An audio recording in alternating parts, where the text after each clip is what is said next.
So today I'm going to be doing my first ever book tag on this channel, which I'm really excited for. It's the mid-year book tag. So we're going to be going through some of the books that I've read so far this year because we are, I think today is like the 22nd of June. So we're almost halfway through the year, which is crazy. We've read a few books this year so far, a range of genres, a range of ratings. Let's just get into the questions and see what I thought of the books I've read this year. So the first question is, what is the best book that you've read this year? I've only had, I think, one 5-star read so far this year, and it is also very, very surprising to me that this is a 5-star for me, and you'll see why. So for me, the best book I've read so far this year is Wuthering Heights by Emily Bronte. Now, some people might be thinking, why is that a surprise? It's a classic, it's a great book. It's highly rated for a reason. It was just so unexpected for me because I haven't read a classic in years, like since school. Reading this and actually not wanting to put it down, can't wait to be able to read again, this being the cause of that, was very exciting for me, and I really, really, really loved it. And I have to give credit to the film that came out this year. If that hadn't have come out, I probably wouldn't have read it, as bad as that sounds. And don't get me wrong, the book is absolutely nothing, or the film is absolutely nothing like the book, but I did really enjoy the film, take apart that it's based on this book. That made me read this, so I kind of have to thank that film. And this edition is gorgeous. I did actually read it on my Kindle, but I had to pick up a trophy because I love the Penguin edition. So yes, that is the best book that I've read so far this year. So the next question is the best sequel, and I actually have only read 2 sequels this year so far. I read The Thorn Queen and Grim and Oro by Alex Aster, which is part of the Light Lark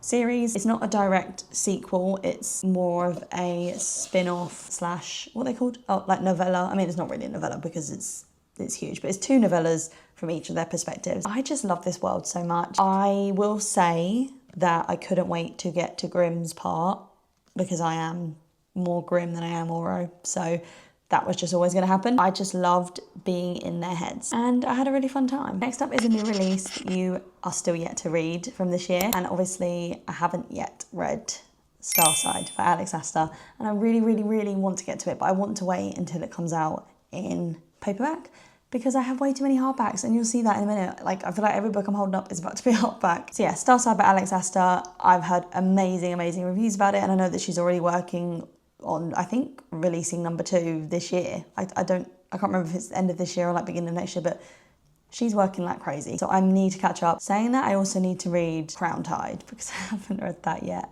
Again, because I want it in paperback. And that feels like so long ago that came out, so hopefully that's coming out soon. And then my most anticipated release for the other half of the year is definitely The Knave and the Moon by Rachel Gillig, which is part of the, what series is it called? It's like Stonewater, oh yeah, I was right, the Stonewater Kingdom series. I don't know if it's going to be a duology or a series, but so far only one has come out, and this is the second one that's going to come out, so I'm pretty pumped. I'm very excited for that. The Night and the Moth was just so unlike any other story that I'd read, and the whole vibe of that book was just immaculate. I loved the it was kind of like gothic. It was humorous because you've got the gargoyle, of course, and even just the characters were amazing. So I'm really excited for book 2 to come out soon. I don't actually know when the release date is, but it's later on this year. Next up is Biggest Disappointment. I'm coming at this as in, I'm not saying it's a bad book, it's just my expectations were high and it didn't quite meet them, which is a shame. So the book I have chosen is The Irresistible Urge to Fall for Your Enemy. When I picked this up, I was like,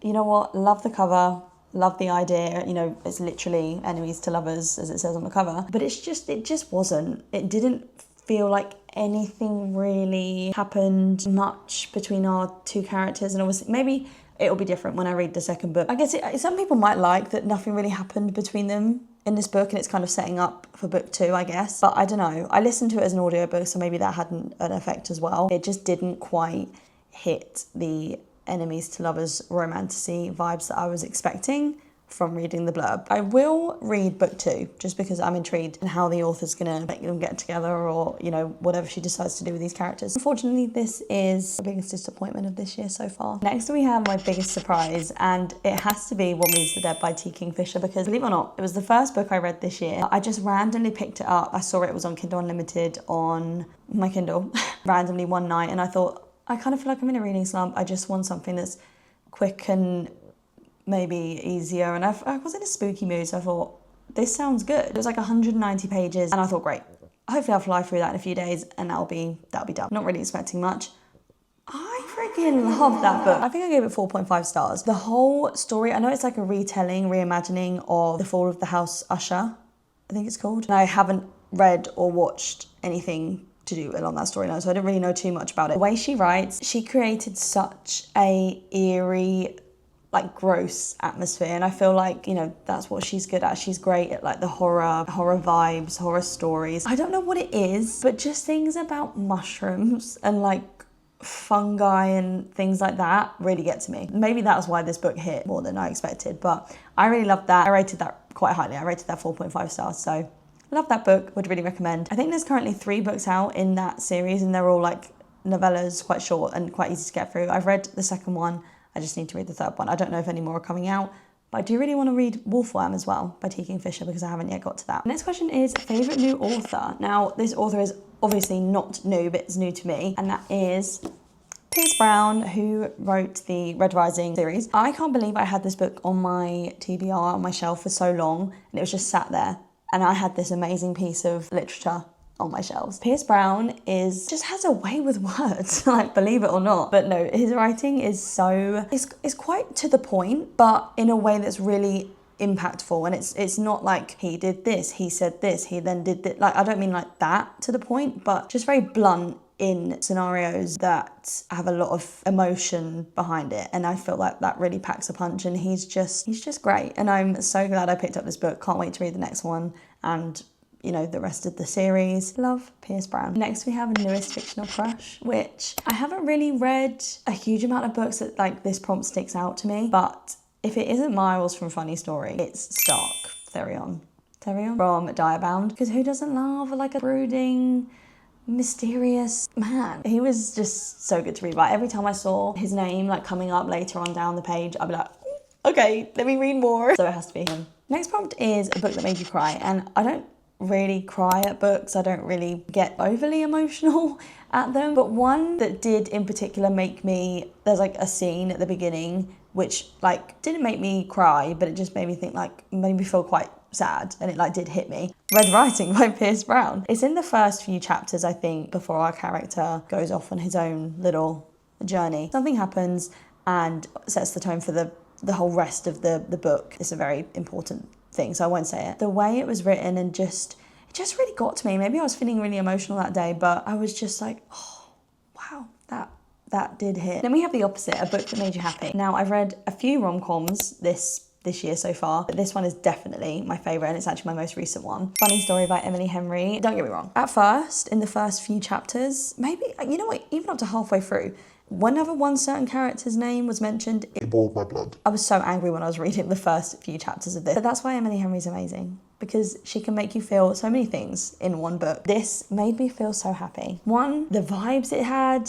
like going to the beach and the lake, and it was just the perfect summer read, and I'm glad I waited till now to read it. Also, our main character Daphne works in a library. It's like a summer bucket list basically, and she's counting down till when she has to leave, and then you just watch a really amazing relationship blossom. I love this. It made me so happy when I was on holiday. I couldn't wait to just keep reading it. Then we have the most beautiful book that we've acquired this year, and that is, of course, Fury Bound. I haven't actually read this one yet, but they will never be able to produce an ugly book, I fear. Not just the cover, but the sprayed edges and everything as well are gorgeous. And you've obviously got the map inside these. Oh, there's just so much to show you. So you've got this gorgeous foiled cover and an alternative dust jacket if you wish to put it on, and it's just, it's so gorgeous. And I haven't actually been buying as many special edition books as I used to, because I've been trying to just read what's on my TBR, which I think I'm doing pretty good at, to be fair. I mean, I'm getting through books that like I've had on my TBR for years, finally, so that's really good news. So yes, this is definitely the most gorgeous book that I've picked up so far this year. And the final question is, what Bookstagram do you want to be reading for the last half of this year? That's not how it's worded, but that's just how I'm gonna say it. I really want to prioritize finishing, or at least getting through some of the series that I'm in the middle of, which is quite a few. So I want to finish Throne of Glass. I think I'm about 4 books in and then I just stopped reading them, which is not good. And then also another controversial one that I haven't finished and I've only read the first book of is Fourth Wing. I don't know why, I just felt intimidated and I just couldn't. Got it down here, Iron Flame right here, and I just haven't read it. But we've got another 6 months to go, so hopefully I can get to this by the end of the year. And as I've said, I think in previous vlogs or videos, I am wanting to read a few more horror books and thriller and stuff like that, so I would like to get another Stephen King in by the end of the year. Have I finished it? No. Am I 200 pages away? Yes, I will. I'll finish that, but I also want to get another one in that I don't know the story of. I think that's why I'm not too fussed about finishing it, which is really bad, because I've already watched the films and things, so obviously I know what's going to happen, but I know there are also a lot of things that were cut from the book to fit into the film, so I will finish it. I'd love to maybe get to like Salem's Lot and The Shining, that kind of vibe. Those are just some of the books that I want to read by the end of the year. I hope you guys enjoyed today's video. Please feel free to answer any of the questions below in the comment section, because I'd love to know what your favourite read was of the year so far and any books that have disappointed you, because I always think that's really interesting, because obviously everyone's, you know, opinions are different. I'll see you guys in my next video, hopefully a reading vlog, but you know, we're trying.